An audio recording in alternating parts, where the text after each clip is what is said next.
Welcome to the New Books Network. Hi, I'm Elizabeth Ferry. Welcome to another rebroadcast from the RTB archives.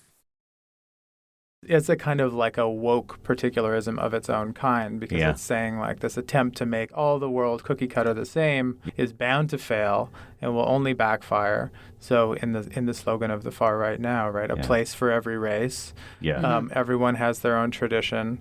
There just shouldn't be this sort of crossing of the boundaries that keep us all in the containers where we flourish.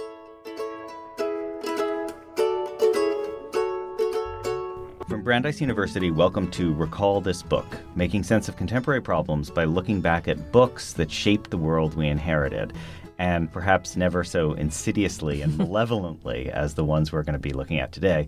To my left, anthropologist and benevolent anthropologist and Latin Americanist Elizabeth Ferry, non-malevolent, also benevolent. Melioristic. And I am John Plotz, not very insidious, non-eminent Victorianist.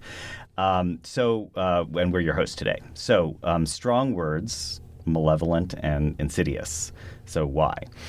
Because our topic today is the anti-immigrant xenophobia that now circulates on the political right. And two of our chosen texts from 1973 and 1974 turned out to have a far-reaching impact in encouraging the libertarian right to evolve or devolve towards a closed border policy as regards human movement. In order to have this conversation, we're joined today by Wellesley College professor Quinn Slobodian. Quinn, hi. Thanks for coming. Hi. Quinn is a historian of modern German and international history with a focus on North-South politics, social movements, and the intellectual history of neoliberalism. So he's the author of many great articles and an edited collection and a pair of books, but I came to his work, as I bet many people, many of our listeners did, through his really brilliant book from last year, Globalists, The End of Empire and the Birth of Neoliberalism. So, Quinn, we, are huge admirers of your work in general, but we asked you here today, to talk about this question of texts from the past that help us understand some of the strains of xenophobia we've got today. So can you tell us about the book you brought with you? Sure. Show and tell I'm glad moment. to say that I don't have a paper copy of it and don't intend to buy one. So this is a version downloaded from the internet of a book called The Camp of the Saints by the French author Jean Raspail. It is the idea that came to me because novels don't come up actually that often in the readings that I do of kind of right-wing libertarian political theory or neoliberal constitutionalist political theory. They don't sort of root their arguments in novels as much as actually I would like. They do make reference to theology. They do make reference occasionally to art and certainly classical philosophy. But novels don't come up that often. However, this one does come up, The Camp of the Saints. And it doesn't just come up for them. It was published in 1973, and the scene that it sets is some combination of young missionary, left-wing French white do-gooders and a kind of inchoate, pre-rational, id-driven mass of non-white humans, almost humans, subhumans in India have hatched this plan to form what ends up being called the Last Chance Armada, which is two large rusting steamers setting sail from around Calcutta and heading towards Europe with a ragtag flotilla of rafts and dinghies and whatnot attached to the back, amounting to this floating city of about 1 million people. The drama of the novel is the fact that the West feels paralyzed by its inability to do what the author clearly thinks is the right thing, which is just to turn away this massive, diseased and starving people out of their own self-interest. Instead, the West has this monkey of liberal guilt and supposedly, post-colonial angst on its back, which leads country after country to think that at least they need to make some kind of a pretense of welcoming this coming flotilla, the coming armada, and ultimately the armada ends up landing, setting a light in the south of France.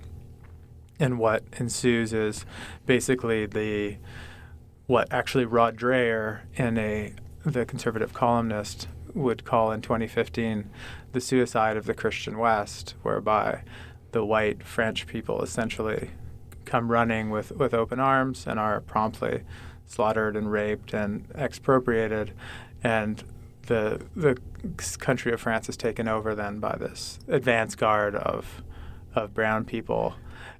Hey, Quinn, can I just jump in here? Because it's, I almost feel like we should have had a trigger warning just even to hear the plot summary. Sure. It's like Yes. It's heavy stuff. But but that pattern that you're describing here obviously in 2019, it's all too familiar, that kind of rhetoric, that notion that anybody crossing any border, including the U.S.'s southern border, is somehow part of the trail of, quote, rapists and murderers, or, that notion of what I think Raspail calls it the anti-world at one point. Yes. Yeah. Can you set the scene for 1973, which I associate with, free love and the shadow of 1968 and stuff like that? Was it pretty normal on the right in Europe for books like that to be published in the 70s? Or does this stand out even then?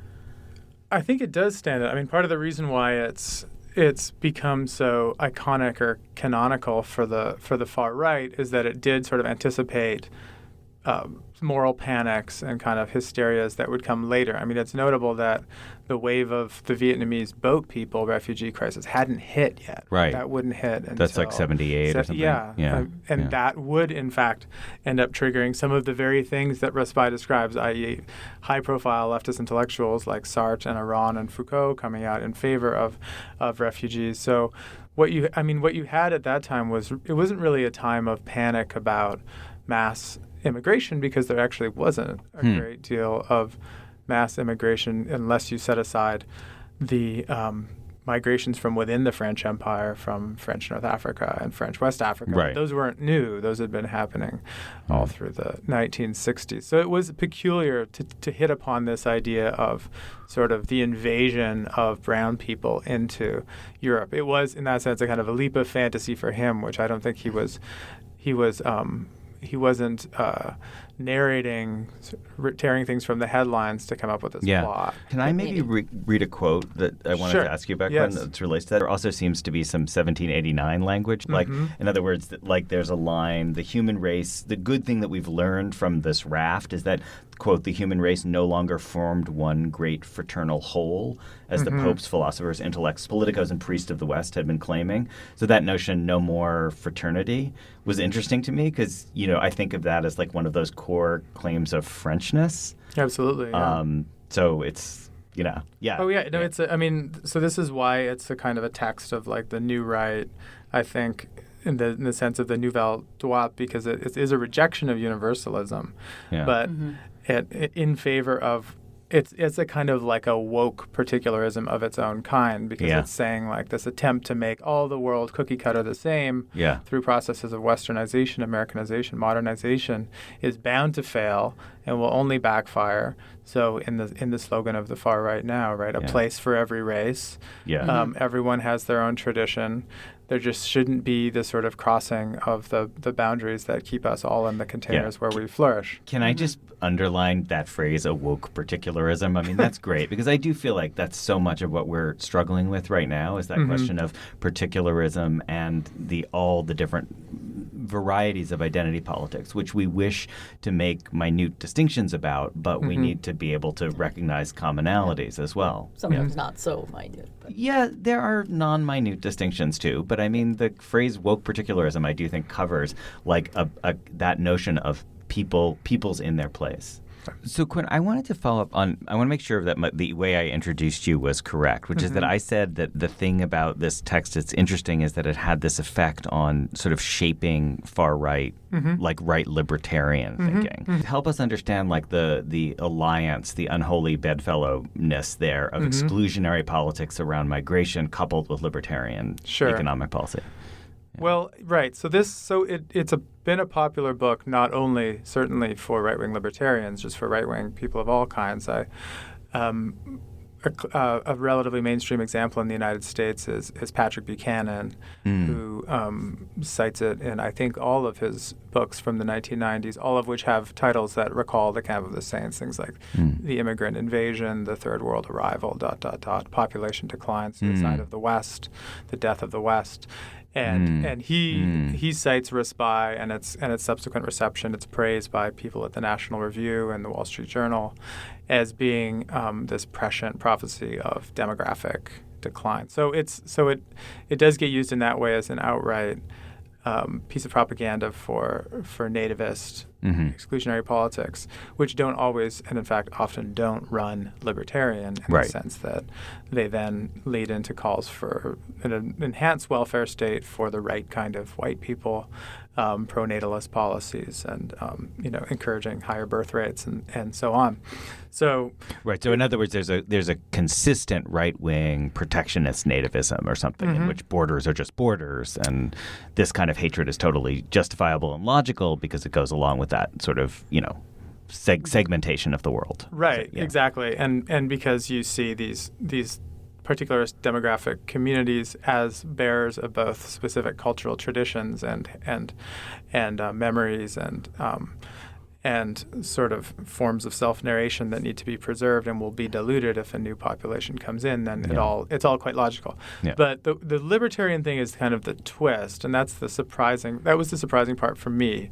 And the main person to mention there is Murray Rothbard, who's extremely well-known libertarian. He's considered the father of what's called anarcho-capitalism, which is a very extreme form of libertarianism in the sense that they don't believe in just a small state or a very tightly constrained state, but no state at all. So the argument is you can replace all state functions. You won't have taxes. You will replace otherwise state functions through contracted private services, whether it's private security forces, third-party arbitration.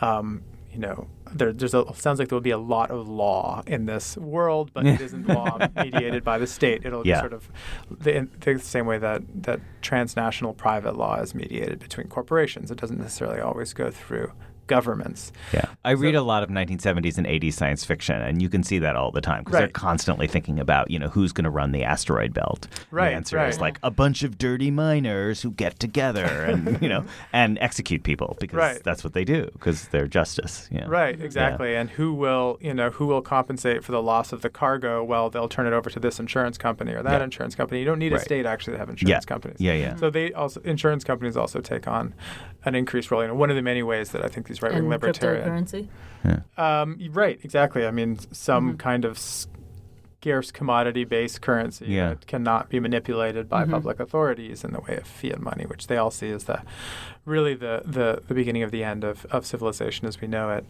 Oh my God, the Dune books are all about insurance companies running the world because that's true. The monarchies are meaningless. It's the Space Guild, and there is some insurance scheme. That's really interesting. And those are the 70s too, aren't they? Yeah. Yeah. Huh. Wow. Yeah, I'm sure the list goes on. I can only assume. Yeah.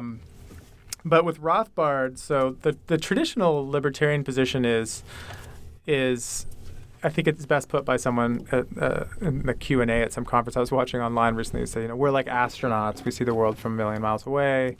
We don't see borders. We don't see states. We just see territory, and we don't see humans. But if we got closer, we'd just see humans. And you can't see, of course, borders from the sky. Oh my God, it's the blue marble as libertarian fantasy. Oh, absolutely, absolutely. So so the normal position is no borders. Yeah. Because how do you have borders if you don't have states, right? Yeah. Well, the right-wing libertarians have solved that one. And their model is basically the covenant community or the gated community. In other words, people come together and they sign some sort of a binding document about decision-making and shared responsibilities. And then that territory becomes beholden only to their law, and there's no higher authority. Mm-hmm. So they start sort of theorizing this in the 1970s, but then really more into the 1980s and 90s. And the thing that really gets them talking about what is closed borders libertarianism is this increased concern about South-North immigration and the feeling that And it's an extension of the 1960s backlash against desegregation in the sense that they use the same term that what immigration is actually forced integration, because you then have to confront these people who you had no choice in having around you, but they're on your roads, they're in your public schools, they're in your parks. So that's an incursion on your personal liberty, right? So your covenant did not include exactly. Those people, right? So if you that was not what right, exactly. So this may be getting a little bit too in the weeds, but isn't there a Lockean history of this debate between like a tacit consent versus explicit consent? Like in other words, like someone who takes up citizenship in a country is like explicitly consenting, but then there's this whole other social structure of just like the things that we tacitly buy into. Yeah. I mean, it's all a kind of an expansion of the question of whether the social contract is meant literally or figuratively, right? I mean, because most of the time it is figurative. Yeah. But their argument is really that it is possible now to make it literal, and you should be able to have what Rothbard calls nations by consent. And that consent might not be abstract if you create a new nation, either through secession or settlement of a otherwise unsettled territory. Yeah. So it's in the 90s with. This is happening across the right, is that the end of the Cold War means the common enemy of the communists is gone, and the new enemy really becomes the non-white immigrant. And a lot of the conservative magazines pivot quite hard in that direction, from Chronicles on the one hand, this is the kind of organ of the paleo-conservatives to which Rothbard is aligned, and the National Review itself in the 90s, of course, takes up immigration much more aggressively than before. So post 1989, so in other words, the book comes out in 73, and the other article we're going to talk about, I think, is from 74, but you're talking about 16 years later. Oh, yeah. There's, okay. And it's republished and then made available, for example, on the website of American Renaissance, which is the central white nationalist organ. So it becomes, as someone on American Renaissance reviewed it, the 1984 of our times, right? This thing that was written a while ago, but only now can we see how accurate its vision of the future was. So this is all. So maybe that is a good time to pivot, because so far we've been thinking about this. We haven't talked about Mr. Raspail personally, still alive. That's okay, Feel free to visit him. But that makes this seem, you can see the Euro side of this, but of course, actually, there's an American side of it as well. So I think, Elizabeth, you were going to talk about. Yeah, well, so as you were saying, John, just around the same time, the thing I wanted to bring in was an article by the economist and ecologist, I guess, Garrett Hardin, which is called Living on a Lifeboat. And, I kind of see this as the sort of domesticated or sort of legitimate, reasonable sounding version of the argument.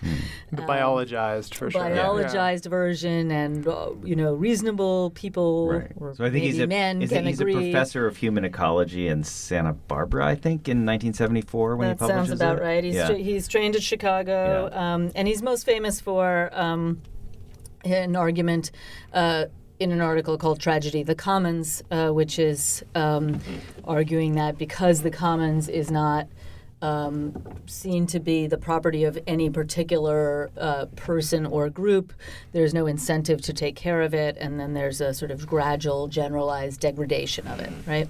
So this is kind of not a surprising, and this argument, the Tragedy of the Commons, is extremely widespread, and I think in many circles not particularly called into question, like sort of taken as a self-evident thing, even though plenty of people have pushed back against it, maybe most famously the economist Elinor Ostrom, who talks about how all the ways in which, in fact, the commons is regulated through different kinds of corporate groups like states or unions, or there's a famous ethnography called Lobster Gangs of Maine about how the commons of lobster fishing is in fact managed quite well. So I wanted to start maybe just by reading this metaphor that sort of encapsulates the argument. So he says, metaphorically, each rich nation amounts to a lifeboat full of comparatively rich people. The poor of the world are in other, much more crowded lifeboats. Continuously, so to speak, the poor fall out of their lifeboats and swim for a while in the water outside, hoping to be admitted to a rich lifeboat or in some other way to benefit from the, quote, goodies on board. What should the passengers on a rich lifeboat do?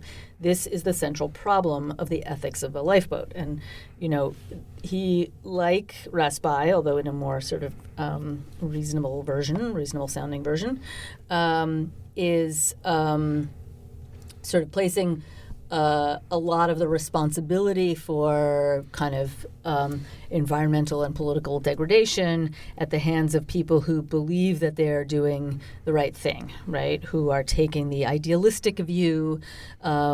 He's sort of equates them with Christians or Marxists at one point.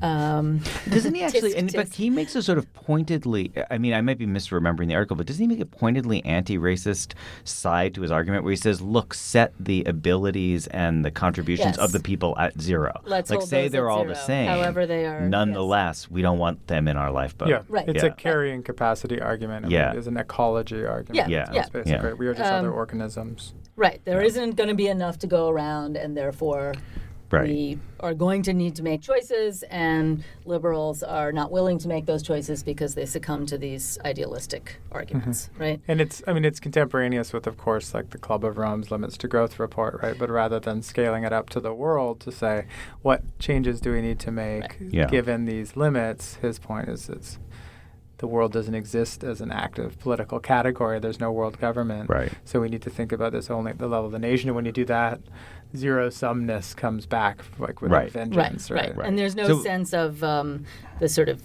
system within which these different lifeboats are operating. Right. Yeah. Well, it's Or like there's no effective form of collective decision making. Right. Yeah. That he said. I mean, he has the snide thing about the UN, right? The UN is only there insofar as governments give it the impression of making decisions at the moment. And it has no power because it decided not to have power. Or the states decided not to give it power. Or the states decided not to give it power. So that's like the opening is the dueling metaphors of spaceship or raft. And so the point is, if there were a spaceship, there would be a captain. There'd be a captain, Right. Or at least a crew. Right.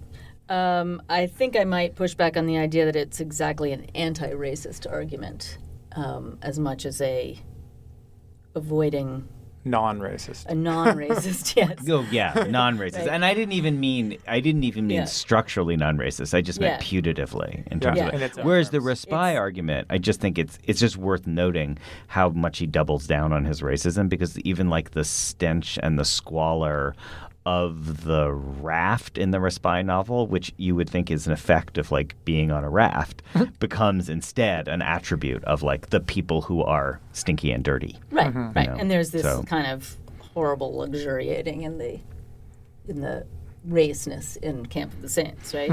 Whereas in the Hardin, not surprisingly, as an economist, he's basically sort of saying let difference equal, be null, right? He's sort of we're gonna write a formula in which that is written out, right? Well, it sort of raises the interesting question of like whether race blindness actually matters within these arguments. Like if you can make the same argument without resorting to the racial rhetoric, is the racial rhetoric? I mean, this might be a question about the Raspail, whether the racial rhetoric as an instrument is an integral part, or it's just Well, I think it matters dressing. Because it makes it more palatable to frame it in these terms. I mean, for Hardin. For Hardin, yeah. Yeah, but Raspail actually clearly struck a note as well by going to the other direction. But I think that, But it's easy to see, or it's easy for many people, certainly not for everyone, but it's easy for many people to see that Raspail is outside of the pale for many, right? Whereas Hardin, in many circles, seems perfectly reasonable. Right?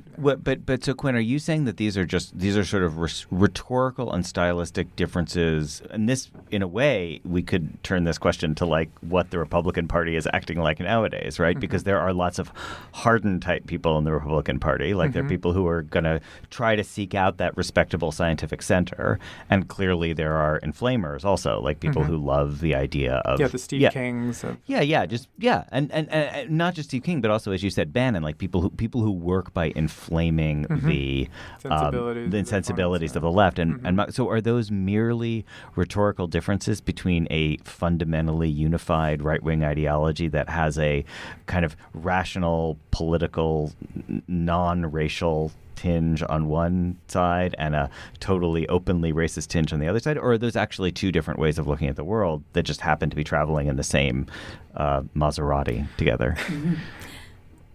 Well, I mean, I think it gets tricky if you think about climate change too seriously, right? And this might be a good chance to sort of segue into the third book we hope to talk about, because sure, it can seem, small-hearted and kind of unethical at some level to take on Hardin's Lifeboat ethics, but there must be at least some way in which he's right. Right. I mean, in the sense that we are dealing with a situation of not just limited resources, it's actually much worse than that, rapidly transforming planet that will change the terrain around us. So in that sense, the difference that you're describing, John, between sort of an overtly racialized or culturally coded form of right-wing rhetoric versus the at least formally non-racist forms of economistic right-wing rhetoric do become quite consequential, because it's the question then of who you are selecting as the criterion of selection for the lifeboat in a way, right? I mean, I don't think it's that. Well, but is that far-fetched. true, though, Quinn? Let me just to understand. I hear what you're saying about the conservatism. I know that. I mean, I remember that from the first George Bush. Like, Right. I totally accept the Paul existence Ryan of that. stuff, Yeah. But just to stick with the lifeboat metaphor for a minute, I mean, okay, fine, it has these environmentalist and population bomb roots. But just as I think you were saying, Elizabeth, the selection of the lifeboat as nation, as unit of analysis, like that by itself doesn't, there's nothing environmentalist about that. That's just like a way of justifying segregation, basically, balkanization. Right. Sure, but I mean, insofar as any solution to, or not even solution to, any sort of mitigating approach to the coming climate catastrophe will have to sort of choose the scale at which it operates, I think. That, whether or not it's the question of kind of communitarianism. Like, will it, what is the size of the vessel that makes sense? Not as, like, is there a way of thinking about the lifeboat metaphor? Is there something between spaceship Earth and lifeboat nation that could actually be operationable as like a non-reactionary politics or political imagining? It's there's sort of on the one hand this sense of the zero sum, right, which is the ethics of the lifeboat. Yeah. But then what are the principles of redistribution? According to which that game gets played, right? Yeah. And that seems like the difference. And it's too bad we didn't choose as our third text this other amazing film, Quinn, that you sent me, which we can put a link to, this film Libra from the late 1970s, which is a libertarian fantasy about escaping to a satellite. Basically, that where it's not a zero-sum game. It's I think I had a T-shirt when I was a kid that said "The meek shall inherit the earth, and the rest of us shall escape to the stars." Oh, really? So before we go to our third text, I wanted to maybe shift it a little bit to talk about water and boats and land. I mean, clearly there's some like geographic, relevancy to these kinds of metaphors of the lifeboat and the armada. And in the third text, that the lifeboat and the rising seas is picked up. But I think that those do other kinds of work in the text too. So I'm just curious what you guys think about that. Well, I mean, at a basic level, this is a perfect segue to the third book. But ironically, the Camp of the Saints might offer us a bit of a way out in the flotilla, in the armada, right? I mean, because what is that but a collection of tethered together lifeboats, but one that then produces its own collectivity and its own kind of integrity somehow. And I mean, if again, to sort of flip the script on Raspail, if this is actually true, it's an extraordinary vindication of kind of vanguard politics, right? I mean, how is it exactly that 1 million people end up taking over France, a country of, dozens of millions? Right. It's like, because 1 million people showed up in Germany in 2015, and the result was not the total transformation of the fabric of Germany. So that vision of like many small lifeboats sort of acting as one might be something that might be slightly redemptive. The other sort of quiet metaphor that I felt like, especially in Camp of the Saints, but I think it's there in the others, is the Middle Passage and the slave ships. Right? Yeah. especially in those descriptions of the bodies being all packed in together. Right. Reminded me. I mean, I don't know that it was at all consciously in Raspail's mind, but reminded me a lot of those diagrams of the slave ships and this whole sort of, what kinds of movements of different kinds of people across the globe have been going on. And what does that mean? And the historical sociologist Jason Moore he's recently titled something "Slave Ship Earth." Right, so that is something that people have also played with. That's fascinating. Play is not the right. And another group of anthropologists has talked about the planet as a plantation economy. Right. Yeah. So this is a great segue, actually, to the John Lanchester book. So John Lanchester, I hope I'm saying his name right. He's kind of like an English Tom Wolfe of the 2010s. So he's a journalist who probably became best known for a satirical novel about neoliberalism called Capital. And now he just came out just a couple of months ago with this novel, The Wall. And there's a premise that an island nation, which is explicitly not Britain, you could call it Schmitten, Though it has many pubs. Seems to have many pubs, and the weather is always extremely There's gray. There's a lot of tea being drank. Yeah, there's a lot of tea. There is a lot of tea, yeah. At one point, they make a joke about anti-aphrodisiacs, and someone says, it's called tea. So it's an island that is surrounded its entire border with a wall, and I think this is exactly to the point that that we've been talking about. The wall is in response to two different things. It's in response to environmental disaster, so climate change, rising seas, and also heat elsewhere, and then also the immigration that is a consequence of that. So it's like a flood of people imagined almost as like part of that natural flood. Right. And then in the face of that, it's a very kind of stripped down dystopian account in which every title has a capital letter associated with it. So people have to go and guard against the others with a capital O. And to do that, they become defenders with a capital D. And the climate change is the change. And it's the change. C, and then the wall. It is, in fact, so 10,000 kilometers of capital W wall, a defender for every 200 meters, 50,000 defenders on duty at any time, another 50,000 on the other shift, so 100,000 on duty, day in, day out. The only things that can happen are bad things, so you want nothing to happen. So it's like your job is to guard stasis. In order to guard stasis, like the entire youth of the country is standing at the edges. And then the thing they're not doing while they're standing there is also with a capital letter B. They're not breeding. Because basically, not only do you want to keep other people from coming in, but nobody in the country feels like having children anymore either. So, and yet there's a demographic problem. Yeah. Right? There's a demographic problem. Right. Yeah. Which is, I mean... Right. Seems like there could be a solution. Right. And then the final point, being, which goes to this issue of like whether this is a non-racist or a racialized account, which is you're not supposed to let anyone in, but if you do let someone in, each person who comes in, one of the defenders is thrown out. Right. So it's an explicit. It's an explicitly zero-sum lifeboat. Yeah. And the other who gets in is themselves not executed or expelled out, but they're given a chip and then made one of the help. Which is capital H. Yeah, sort of a fluid domestic service class, which you can take on willfully as long as you feed and house them at any given point. And who are the property of the state. Right. Yeah. And so, I mean, the race thing is, Elizabeth and I were talking about this before. It really is, I think, the most interesting part of the book, the more I think about it. Because I think that the flood refugee parallel is kind of forced. I mean, this is something that people who study this point out, is that this assumed direct relation between climate change and displacement is actually overdrawn in the sense that there's as much likelihood of people being locked into the place that they're in as there is of them being pushed out of it, because it takes resources to travel. You can't move if you have nothing. It's much more likely that you die in place than you get to where you're going. So can I say that totally makes sense to me, Quinn, but the way I understood the overlay of those two types of terror, like the climate change threatening our borders and the human capital flood, was more like an account of the cognitive panic that you might undergo as you saw it. I mean, if you just think about, we haven't really touched on this issue of like why it is that people have flocked to far right ideologies lately, but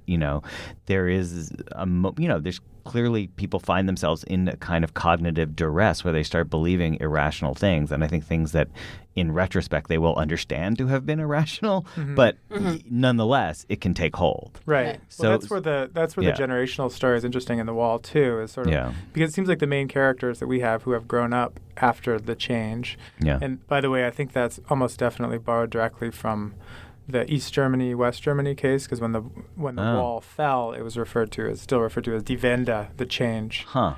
So in this case, the change leads to the erection of the wall. Yeah. But they don't seem to have any of the argument there about why they should be so afraid of the others, except just that they are. Yeah. Right? I mean, like you're saying, that's just like a reflexive thing. Yeah. But it makes you wonder, I mean, is the generation before supposed to have been persuaded by some kind of welfare state, overburdening type explanation? Right. If so, you don't really see much of a trace of it, right? It's all just naturalized. And it's really interactional, right? You're afraid of the others because you know the others will immediately kill you because they will have to. Right, and if you let them in, then you will be yourself. You will be expelled. Yeah.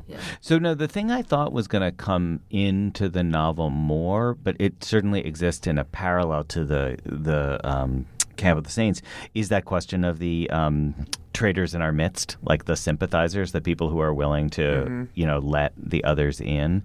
Do you guys have a thought about that? I mean, it's the kind of presence, non-presence of that as a plot device. Well, that was actually the sentence that I pulled out from the Camp of the Saints to share, was this very colonel, this proud last Western man, says at some point, in war, the real enemy is always behind the lines.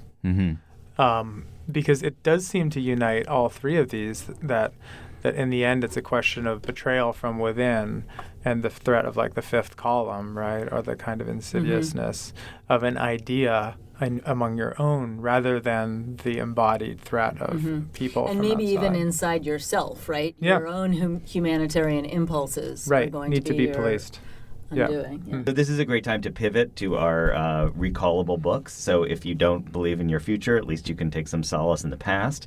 We conclude with recommendations basically for further reading on the topic that we have raised today.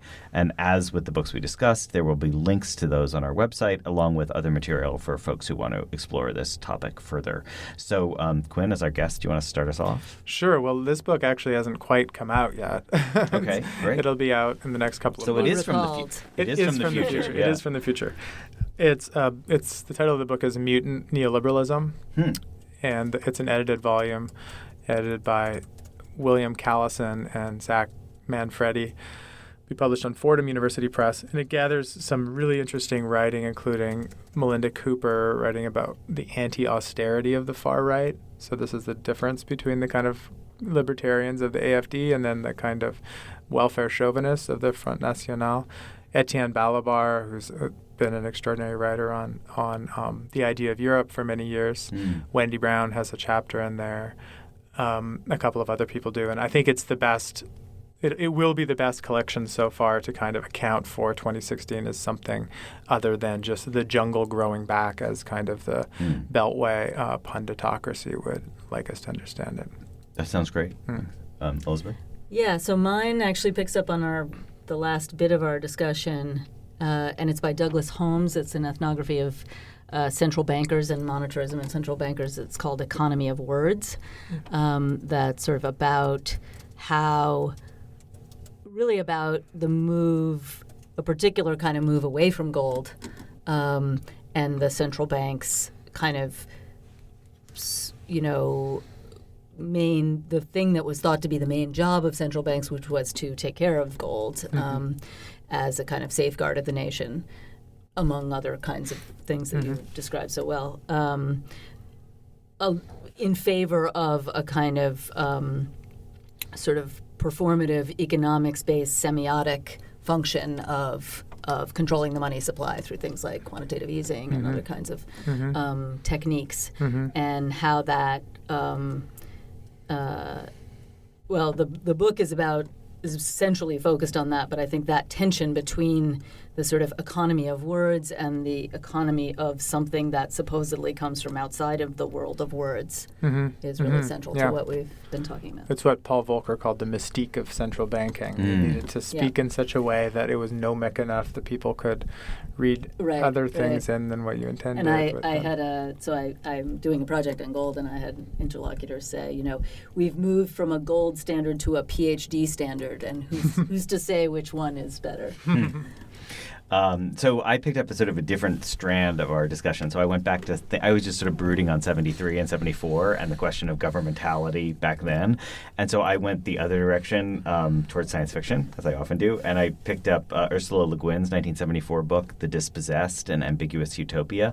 And actually, it connects in many ways to what we're talking about today, especially in that question of like how you constitute governmentality while still distrusting the state, because it's sort of a, open secret that Le Guin is, among other things, trying to work out some kind of anarchist politics. And I sometimes think of what she does as a sort of solitary solidarity. So she wants people to be on their own and yet nonetheless want to live and coexist with one another. And so she takes the tradition of sort of utopian democratic socialism, which just asserts people will just love one another, and it's kind of a dark, grave version of that, because she thinks you can live in a world of privation and limited resources where you're going to have to struggle with one another, but she thinks that there are mechanisms for getting there that are not nation or state-bound mechanisms. So it's a really interesting novel. It like Camp of the Saints, it's kind of strange as a novel, but I think it's just a thoughtful exploration of what it would mean to want out of liberalism and not be sure, how you get connective tissue without it. So. All right. Well, Quinn, thank you so much. And I will just say that Recall This Book is hosted by John Plotz and Elizabeth Ferry.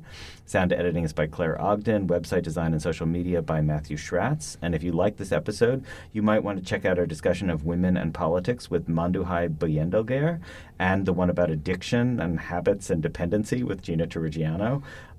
Not because I'm saying right-wing politics is addiction. Just, this interesting connection. Further episodes coming up include a conversation with the Chinese science fiction writer Xishen Liu, another one with Zadie Smith. I want to say future Nobel laureate Zadie Smith. And also with the poet David Ferry and biologist E.O. Wilson. Finally, if you enjoyed today's show, please be sure to tweet about us, mention the show on Facebook, or write a review and rate us on iTunes, Stitcher, or wherever you get your podcasts. So thank you very much for listening.